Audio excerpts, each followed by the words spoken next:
invitarme. Muchas gracias por invitarme a estar aquí. No conocía, de referencia, pues hace unos meses que me descubrió al invitarme para venir aquí la existencia vuestra, y no tengo más remedio que haber invitado, porque siendo sábado, todos los que estáis aquí, siendo sábado, seguramente la mayor parte de gente encuentra cosas mejores o más satisfactorias que hacer, que venir nada menos que a reflexionar, lo cual dice mucho de vosotros y exige mucho de los que nos ponemos aquí. Empezaré, me pareció cuando me pidieron, ahora os contaré un poco la historia de cómo yo personalmente descubro a Jerónimo Dayans, y veréis cómo no se trata, como en el caso anterior, de alguien olvidado, sino alguien ignorado, que cualitativamente no es lo mismo. Por cierto, te tengo que corregir una cosa más. Soy catedrático de química física. No confundáis eso con física y química, que son dos cosas distintas. La química física es la que estudian los... Es que esto da una pista del que os está hablando, a qué se dedica. La química física es la parte fundamental o básica de la química. Y se llama química física, no es otra cosa. La base de la química. Por lo tanto, estáis hablando de cosas de cuántica, de cosas de fundamento. De cosas de fundamentos, por ejemplo, de algo que le voy a sugerir a mi anterior en el uso de la palabra, que el principio del láser, no, él no lo ha dicho, no lo estoy corrigiendo, lo que se le atribuye a Tesla con la famosa torre es la... Pues se han dicho muchas cosas de Tesla, algunas disparatadas también. Era que el láser estaba entre sus logros, y el láser, el fundamento es de 1905 o 6, pero hasta 1960 fue un alma en pena, porque era una solución sin problema, y no se trataba de eso. Tesla iba por otro lado, seguramente con las prestaciones que le has otorgado, pero seguramente por otro. Me interesa porque me ha hecho reflexionar mucho y voy a comenzar la charla con eso. Después os contaré específicamente, biográficamente, de Jerónimo Dayans para que os asombréis. Pero previamente quiero hacer unas consideraciones. En general, la historia de la humanidad o la historia de la ciencia nos enfrenta con personas normales y corrientes, de las cuales hay un 99,9%, son obreros o trabajadores de la ciencia que aportan algo, siempre aportan algo, pero eso, aportan algo al conjunto. Después los hay los que efectivamente dan aportaciones con enjundia, que ya son menos. Y finalmente tenemos a los genios, que son pocos. Yo no diría que los que están en este cartel son todos, pero no muchos más. La categoría de genio es algo aparte, porque ni tiene explicación lo que hace, ni tiene explicación de los conocimientos de los que parte, ni tiene explicación porque en el mundo en el que viven los problemas no son eso. Los llamamos adelantados, fuera de tiempo. Son capaces de ver lo que no corresponde a ver a nadie, por muy preparado que esté. Y de esos son de los que estamos hablando. En segundo lugar, también me ha provocado la reflexión de que las cosas nunca ocurren de forma espontánea. Muchas veces hablamos del azar con mucha frivolidad cuando ignoramos si es causa-efecto, si cuáles son las leyes que lo rigen, si muchas cosas. Pero en el mundo científico simplemente consiste en mirar con ojos de querer entender. No es más. Por cierto, ahora señalaré que una cosa es ciencia y otra es técnica, que la confundimos, entre otras cosas, porque en el pasado, la mayor parte de veces, y desde luego en la época de todos los que integran el objeto de estas reflexiones, estaba todo confundido. No se sabe muy bien, le llamamos ciencia, pero puede ser cualquier cosa. Siempre el avance es progresivo. No hay ningún iluminado. No hay ninguno que se levante por la mañana y resulta que ha tenido la inspiración. No. Fischer decía que para que la inspiración te venga, te tiene que pillar trabajando. Es la única posibilidad. Y vas acumulando todo lo anterior. Se ha referido a la teoría de la relatividad, que por cierto, pese a que Tesla tuviera muchas dudas, pues muchas de ellas se han estudiado experimentalmente, se han resuelto en su contra. Pero la teoría de la relatividad no fue, perdonen el término, una parida de Einstein en 1905, de buenas a primeras. Si el amigo Riemann en 1850 no hubiera aportado que la geometría, además de la euclídea, que estaba en vigor 22 siglos, era posible otra geometría, la no euclídea, y hubiera definido la curvatura del espacio en el año 1850, digo, en el 1905, Einstein no hubiera formulado la teoría de la relatividad, ni mucho menos. Esa manera de acumular aparece la mayor parte de las veces, es imperceptible. Luego viene el genio, que es capaz de ver el panorama y decir, aquí está. Pero no es una iluminación que surge por la mañana. Einstein la teoría de la relatividad no la formuló, por cierto, la constancia de la velocidad de la luz, como sabéis, le han intentado apulear desde todos los tiempos, incluso recientemente con el experimento de los italianos que aseguraban que habían medido mal porque la constancia se mantuvo.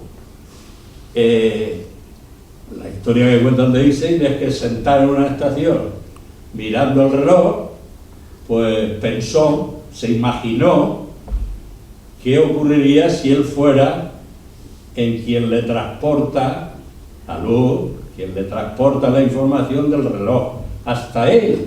¿Qué pasaría si fuera a más velocidad que la que tarda la luz en que las manecillas del reloj lleguen a su vista?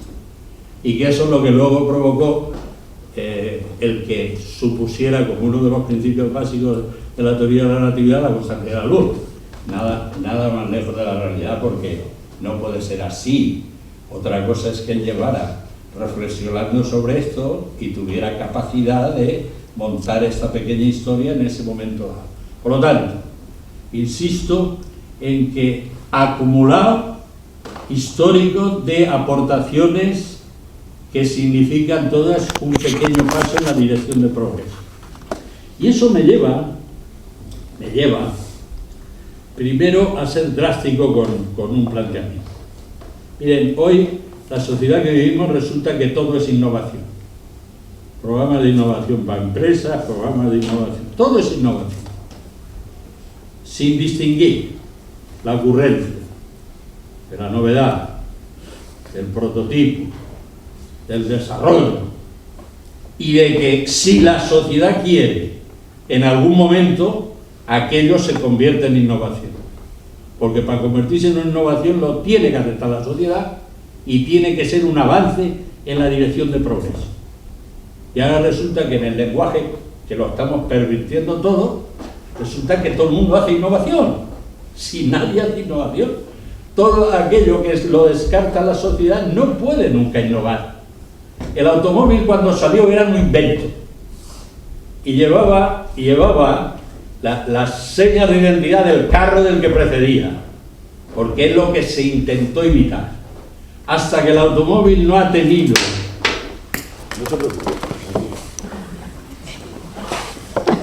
hasta que el automóvil no tuvo identidad propia y convirtió la distancia en otro concepto, no pudo ser innovación.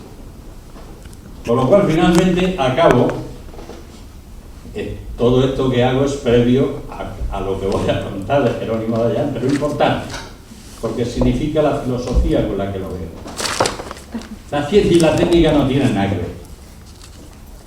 La ciencia consiste en descubrir algo que signifique conocimiento.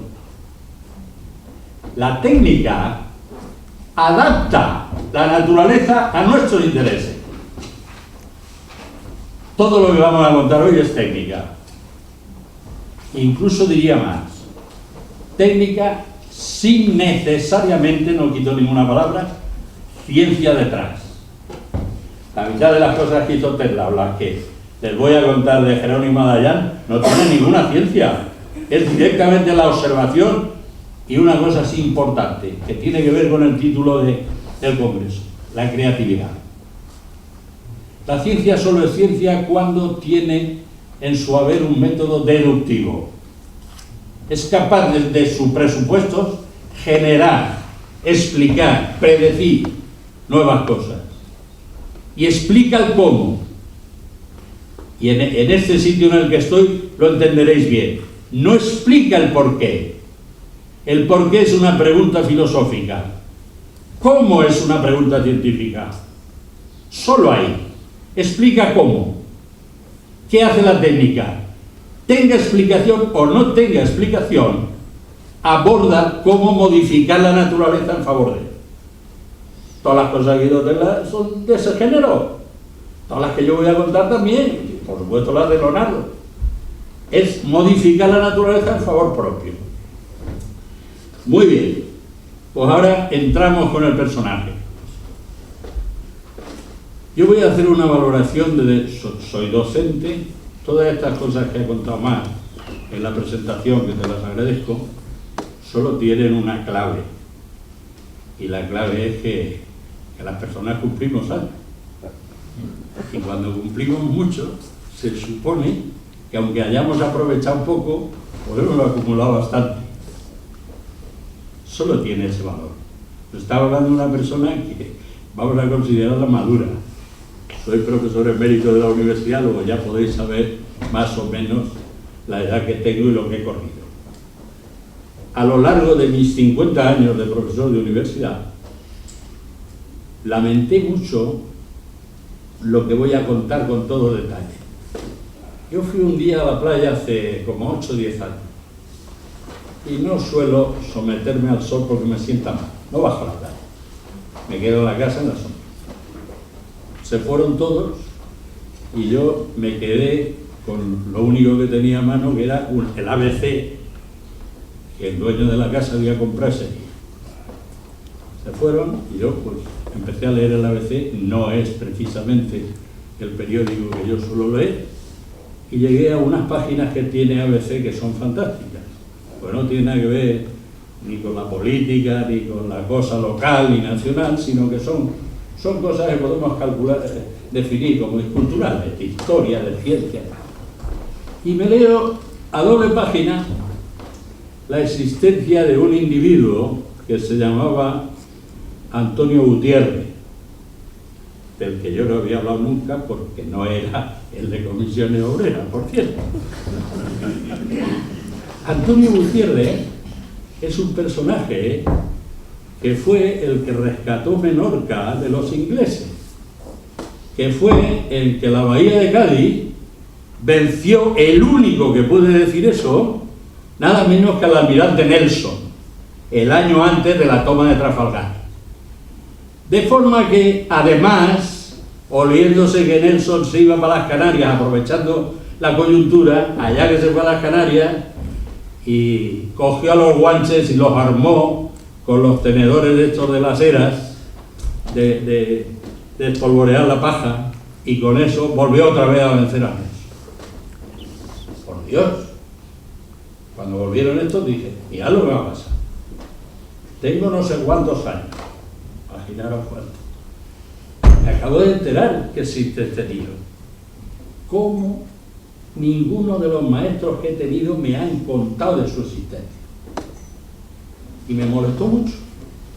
Y ya era la segunda vez que me pasaba, porque la vez anterior aprendí, yendo a Río Tinto, Huelva, que el nombre de Río Tinto es por el color de las aguas, que tampoco me lo había contado mi maestra nunca.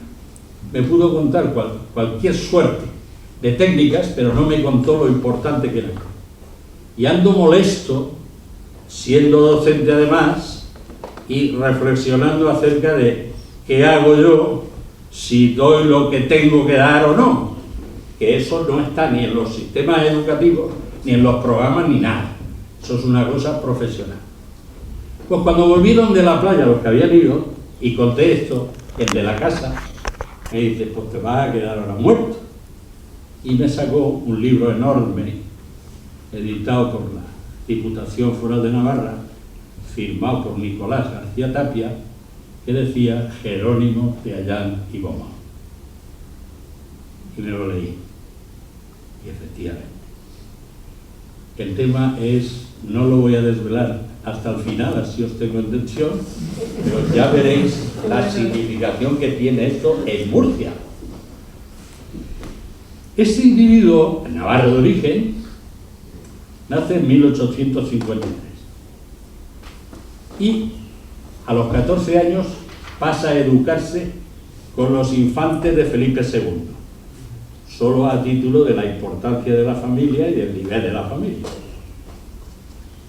Con los infantes de Felipe II recibe la educación y empieza a desarrollar la parte militar, que es la que me hace relativamente famoso. Y en la parte militar empieza a destacar a todos los niveles. Por ejemplo, fue uno de los que acudió a la cita de María Pita en Galicia para ver si aguantaba a los ingleses, cosa que también hicieron. Fue el que dirigió toda la operación militar que le llevó a Felipe II, por primera y única vez en la historia, a unificar España y Portugal y poner la sede de la capital en Tomar, que recomiendo a todos los que hay aquí que vayan a verla. Entre otras cosas, porque tiene un castillo templario prácticamente intacto, en el que tuve el honor de asistir a una representación del Nombre de la Rosa en ese castillo, que no les quiero contar, lo que me pone los pelos de punta todavía acordarme de eso. Bien, pues fue este señor el que dirigió la operación militar con Felipe II. Que luego, ¿saben? Vimos casi un siglo unificado, pero al final se perdió. Tiene hazañas que 4 años después de morirse, Lope de Vega publica una comedia que se titula Lo que pasa en una tarde. Y en Lo que pasa en una tarde pone en boca de uno de los protagonistas los versos que les voy a leer. Marcelo, que es uno de los protagonistas, alude a Jerónimo de Allán así: esta es fuerza, señor de la prudencia, la fuerza corporal al cuerpo alcanza, como la que se vio por excelencia en el gran Jerónimo de Allanza. Alcides nuevo llama, la denominación que le dio con admiración Lope de Vega. Alcides nuevo llama al fuerte don Jerónimo la fama. Hacía lechuguillas de un trincheo y con un dedo de las manos duras le pasaba, con brazo giganteo rompía 4 fuertes herraduras. Es posible que exagerara un poco, pero imaginaros la admiración que supone escribir así. Tú sola peregrina no te humillas, oh muerte. A don Jerónimo de Allanza tu flecha oponer a su espada y lanza y a sus dedos de bronce tus costillas. Flandes te diga, en campo, en muro, en villa, cuál español tan alta fama alcanza. Luchar con él es vana confianza, que hará de tu guadaña lechuguilla. Espera, arrancará por desengaño las fuertes rejas de tu cárcel fría. Mas ay, cayó, venciste, son engaños, pues muerte no fue mucha valentía si has tardado en vencer de 60 años quitándole las fuerzas cada día. Es absoluta admiración, describiendo unas cualidades hercúleas, del tipo como él lo llamaba Alcides, y un reconocimiento de primera línea. En Murcia, en el año, creo, 13, 14, se celebró a lo largo de muchos meses una exposición que se titulaba Huellas, al estilo de esta que hicieron en Castilla y León sobre los tiempos. Fantástica, que bueno, de alguna manera lo que venía era describir la historia de Murcia desde que se conoce.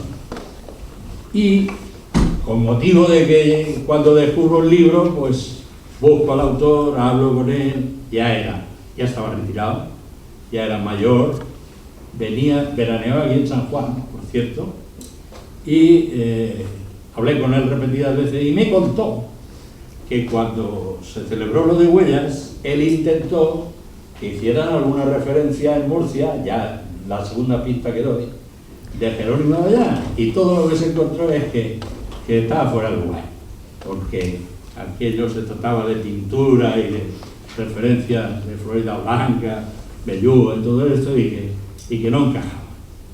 Entonces dio la circunstancia de que, viniendo de Madrid con el comisario de esa exposición, le dije esto, tío, era catedrático de arte, pero si han ido a buscarte, le dijiste, los despreciaste, ¿sabes lo que ha hecho? Este tío, que tal y cual, se lo cuento, y lo intentó arreglar, porque fue luego comisario del centenario de la Universidad de Murcia, que se celebró el 16. Y ya en el 16 lo pusimos más o menos donde debiera estar. De ahí se hizo una publicación, que creo, de donde habrán tomado la foto que está ahí abajo. Y bueno, ya lo dimos un poco a conocer al mundo, que es por lo que entiendo que habéis descubierto que teníamos algo que ver con él. Muy bien. Este señor, cuando Felipe III no tuvo las mismas prebendas que con Felipe II. No obstante, lo nombraron el equivalente a lo que diríamos director general de Minas. Y director general de Minas significaba que tenía 500 minas a su cargo en todo el país, que estudiar, analizar, se las pateó todas, no solo visitándolas como harían los malos políticos de hoy, sino buscando las soluciones técnicas de los problemas que tenían. La mayor parte de las veces era cómo sacar el agua que al final encontraban y que, además de podredumbre y dificultades, pues había que solucionar. Había que solucionar ese problema. No tuvo, digamos, no se desplazó a las minas. Os estoy hablando, no he dicho nada, que nació en 1553, pero que lo enterraron en 1613, para que lo publiquéis. No participó, aunque sí de alguna manera dirigió las operaciones que se debieron hacer en las minas de las colonias, Perú entonces, y el famoso Potosí. Se le atribuye lo mismo que las minas de Guadalcanal en Sevilla. También tengo que decir aquí, introducir algo similar a lo que antes se ha contado de Tesla.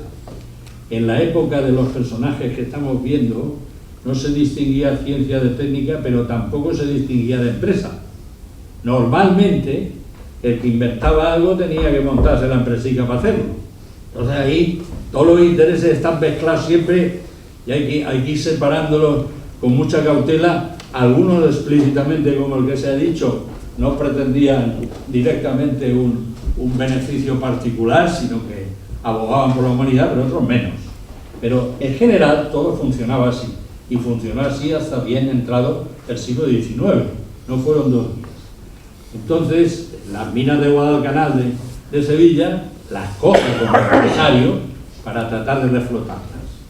Eran minas complicadas porque eran minas de plata y la plata llegó un momento en que ya era más el coste que el beneficio que tenía, y había ya que resolver técnicamente otras cosas que también las resolvían. Bueno, pues si fue mina por mina, en alguna de ellas, por el famoso Grisó y tal, igual se va para adelante, porque 2 ayudantes de este fueron, así, de paso, va dando soluciones técnicas a esos problemas y a otros. Y en 1606 inscribe las 48 primeras patentes industriales de este país. Es decir, había resuelto al menos 48 documentales, que son la mayoría de ellas relacionadas con las minas y otras no. En general, en esa época, todo el mundo que se dedicaba a la reflexión y el estudio estaba en torno al tema del calor.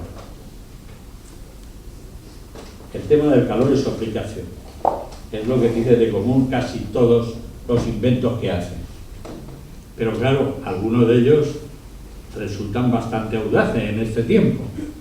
Por ejemplo, ¿qué les parece si les digo que hacía un potabilizador de agua del mar?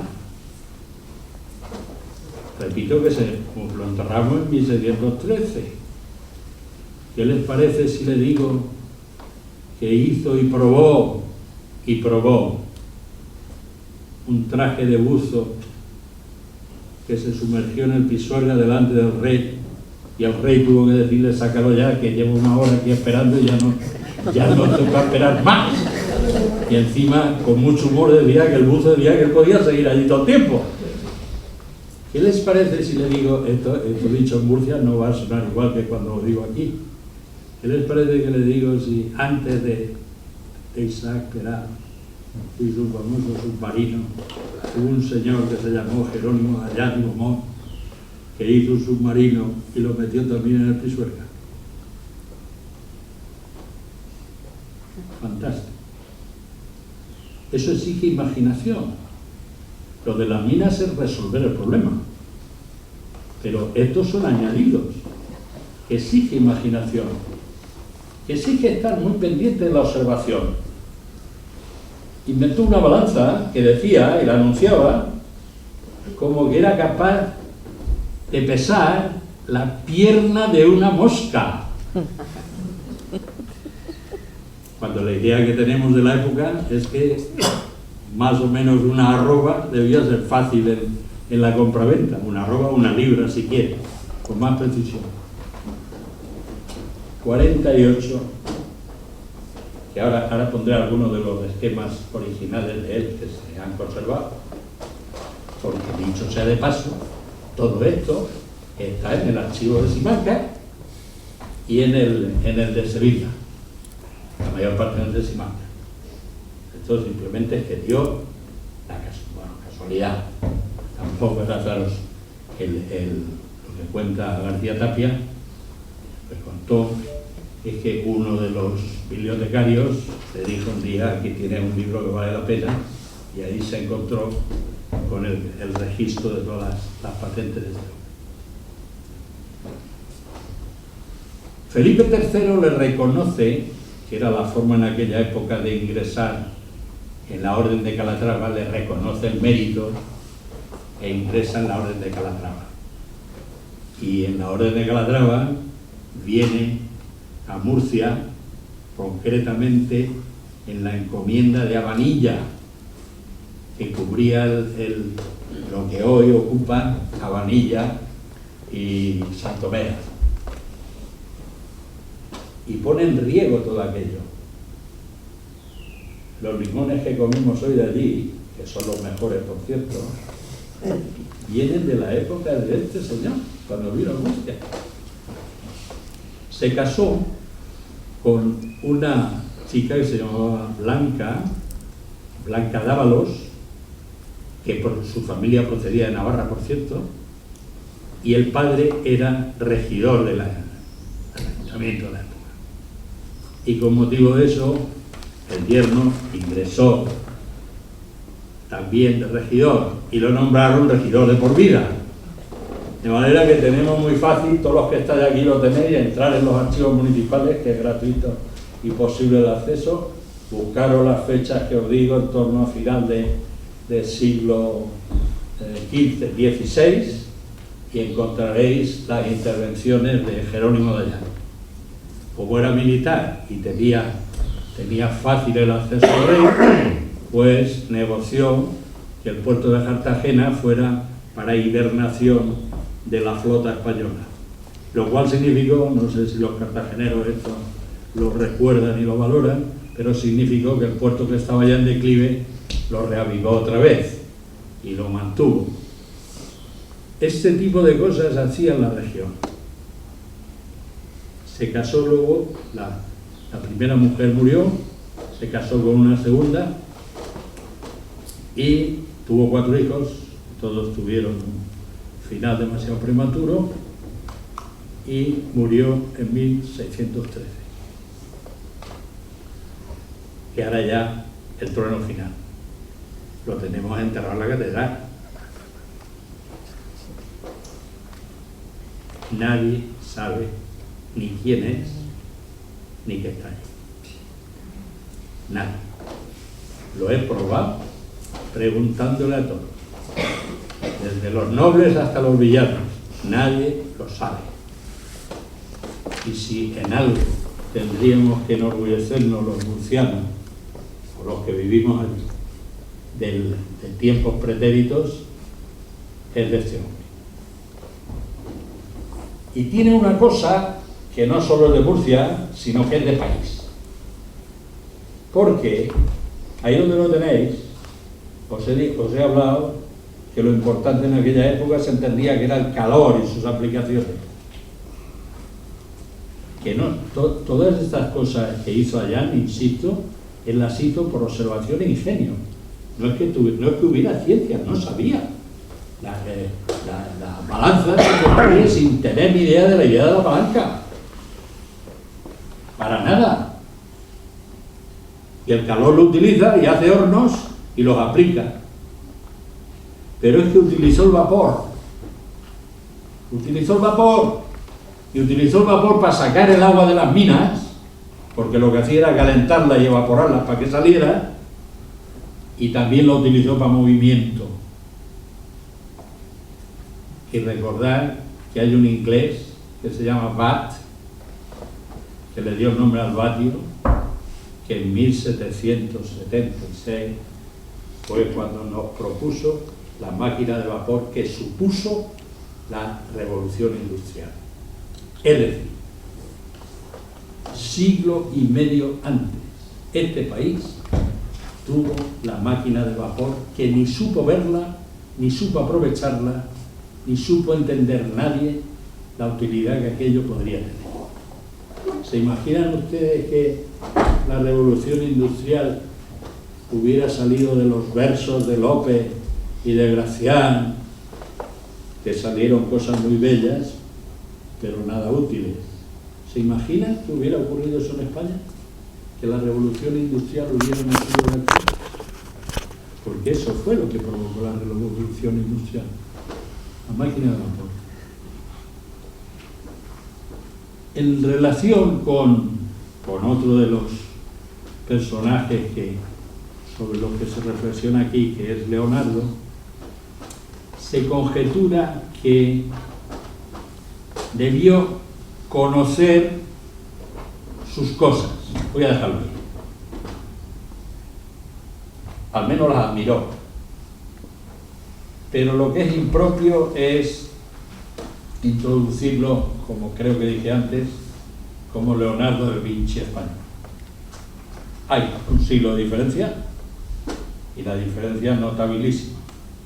Que este comprobó todo lo que hizo, y Leonardo no comprobó nada. No consta que comprobara. Y por otro lado, introduzco una incógnita que antes le manifesté a Vicente, que os deleitará refiriéndose a Leonardo, que se dicen de él muchas cosas. Un humanista, ingeniero, no sé cuál. Humanista, siempre humanista la primera. Un humanista encaja con un diseñador de armas de guerra, que poco encaja. Así que yo al menos, no sé si vosotros, cuando cayó en mis manos un librito pequeño de Leonardo que decía La cocina de Leonardo da Vinci, que es en términos postmodernos un fake, porque no, todo es inventado, pero me agradó muchísimo, porque esa visión de Leonardo como un tío desprendido, creativo, ingenioso, capaz de crear una máquina para recolectar berzas, y que luego Ludovico el Moro la agarró y la emprendió con ella contra los franceses, porque salía además para matar franceses. Pero esa visión de la jugada encaja bastante más con estos personajes que no puede ser compatible un desprendimiento, unas ganas de conocimiento y de luchar por la vida y de aportar cosas con negarla, que es lo que de alguna manera supone la guerra. Nuestro Jerónimo de Allanz, como habéis visto, debería ser un notable en Murcia, y como he dicho al principio, simplemente se ha ignorado, y de hecho les cuesta mucho ahora en reconocerlo, ¿no? Supongo que con el tiempo la Academia de Ciencias pidió que se le pusiera el nombre a una calle y este tipo de cosas, pero lo que es imposible de reconstruir la propia historia que hubiéramos vivido de habernos beneficiado directamente de las aportaciones de este libro. Os voy a poner, aunque sea, tenéis los libros. Quiero dar un homenaje explícito a Nicolás García Tapia, el catedrático de la Universidad de Valladolid, de Ingeniería, que fue el que descubrió y el que nos lo ha dado a conocer y el que luego ha pretendido rehabilitar su nombre. Aquí, dado que el carácter militar de Jerónimo de Allanz, probablemente algo tendría que hacer el Ministerio de Defensa, que parece que intentó, pero que no lo logra mucho. Pero yo creo que es un personaje del que nos podemos sentir orgullosos y que debería figurar en nuestra historia. Y termino de hablar, y ahora os pongo las diapositivas esas de los ingenios, quejándome de algunos de los maestros y de pedir a los maestros que enseñen lo que tienen que enseñar. Y algunas cosas son inevitables que las digan, porque va con su profesión y su carácter y su talante. Y gente como esta no es razonable que nos enteremos cuando estamos ya con un pie en el estribo. Muchas gracias. Que yo os ponga aquí ahora, que no tengáis en los libros de Leonardo. Aquí tenéis, por ejemplo, un horno. Esto de aquí arriba es un gracioso que en el libro, de paso que no lo veía nadie y estaba ahí oculto, pues le pintó por nariz y tal. ¿Qué os parece? Bueno, esto es un destilador. La forma cónica de esto es el primero, es la novedad que introduce. Aquí tenéis donde destila. Esto le preocupó mucho, constantemente. Lo mismo, no te desvelo nada, pero es que hay algunas cosas tan paralelas. El fake de Leonardo lo perfila como el típico humanista. Pues, si Ludovico el Moro le encarga el que se preocupe de las cocinas de los castillos que tenía, pues Leonardo lo coge, racionaliza él, y dice, primero, ¿qué es una cocina? Segundo, ¿qué elementos tiene que tener una cocina? Tercero, venga, el foco, el calor, la madera. Todas las maderas son iguales, vamos a probarlas, a ver el poder calorífico de cada una de las maderas. Llegó a la conclusión de que era la misma, pero lo probó. La cocina es un lugar que tiene que ser alegre. Hay que inventar un dispositivo que toque el tambor allí y que ponga música en la cocina. Tiene que ser un lugar seguro. Este tipo de cosas son muy parecidas a las que este se plantea. Es decir, un horno, ¿para qué va a servir el horno? El calor, ¿en qué lo voy a utilizar? ¿Qué forma le tengo que dar? ¿Qué tamaño le tengo que dar? Esto, aunque os parezca que en algún momento empezaron a preocuparse, esto no ha estado resuelto toda la vida, ni mucho menos. En algún momento empezaron a preocupar. Estos son distintos tipos de hornos. Aquí tenéis ya artilugios para machacar cosas. También del estilo de Leonardo. Leonardo, cuando tenía que hacer carne picada, no pensaba como las amas y amos de casa de hoy, en medio milico, no, la vaca entera. ¿Cómo se pica una vaca entera? Bueno, pues esto algo parecido. Ingenio mecánico para eso. Fijaros esto qué ingenioso. Se trata de que el individuo ese que está a la izquierda, que tiene cogido con una cuerda a un mástil, solo va a mover el mástil, va a hacer vaivén. Y ese vaivén, mediante todos estos mecanismos, va a acabar en una rueda giratoria a la derecha. Estoy marcando aquí, que no veis nada, Sí, se ve. y estoy marcándome yo, vale. La parte de la derecha, ahí veis un palo largo, que es el que serviría con la rueda dentada de la última que hay ahí, para levantar cosas. Es decir, facilitar. Aquí hay palancas y de todo incluido, sin tener explícita la ley. Simplemente para que con comodidad hiciera eso.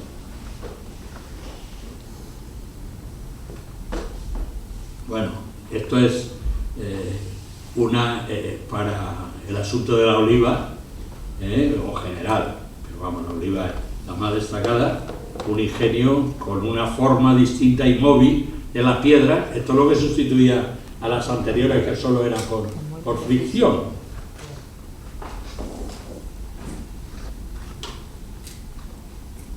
Ahí tenéis el submarino. Una barca cerrada. Ahora, al final, en esa exposición que os he dicho antes que hicimos en la Universidad de Murcia en el Centenario, hicimos dos maquetas de dos de los inventos. Ahora al final os las pongo. Una era esta, cerrado, eso tenía ventanas, tenía mangueras para sacar la mano y coger cosas, tenía esas vejigas que se ven ahí a la derecha, son las que van a mantener el tubo para meter el aire. Bueno, esa es letra suya. Estos son todos inventos. Esto es para, no buzo, pero es para mantener a alguien debajo del agua y poder ir respirando y viendo a su vez. Y tenéis el destilador de antes, ahí tenéis la figurica teórica del submarino moviéndose. Esa es la maqueta. Está hecha a escala según los dibujos. Según los dibujos. Los dibujos no son dibujo técnico, es dibujo artístico, como habéis visto. Y esta es la otra maqueta que hicimos. La parte, esto es un molino, hizo muchos molinos, molinos de agua. Imaginaros, aquí es donde va a morir. Esto el agua va a pasar por aquí, va a mover todas las ruedas que hay aquí. Por un lado, se va a actuar de molino, y por otro, estos cangilones van a meter agua aquí en las acequias laterales. Las acequias laterales por donde le darían curso. Tenéis que saber que en Murcia, el río Segura, desde 10 o 15 kilómetros más arriba, empiezan a salir grandes venas, grandes acequias, que van pasando luego a otras más pequeñas, hasta que acaban en unas que son prácticamente capilares. Pero no termina ahí. Ahora hay una imagen especular de eso, de pequeñitas más grandes, para devolverlas al río. Es decir, los que hicieron el sistema de regadío en Murcia, la mayor parte se atribuyen a árabes, aunque en algún sitio hay algo que tiene que ver con los romanos, pero la parte fundamental es árabe. Lo que pretende es utilizar el agua, pero dar opción a reutilizarla, devolviendo otra vez. Entonces, todos los ingenios normalmente van encaminados a generar agua para esas conducciones, pero con el ánimo de que más adelante, ahora ya está todo destrozado, como podéis imaginar, entre otras cosas no hay agua en el río prácticamente, pero esa es la idea y es una maravilla, es un ingenio enorme. Creo que he terminado. Sí, ya te He terminado. Muchas gracias.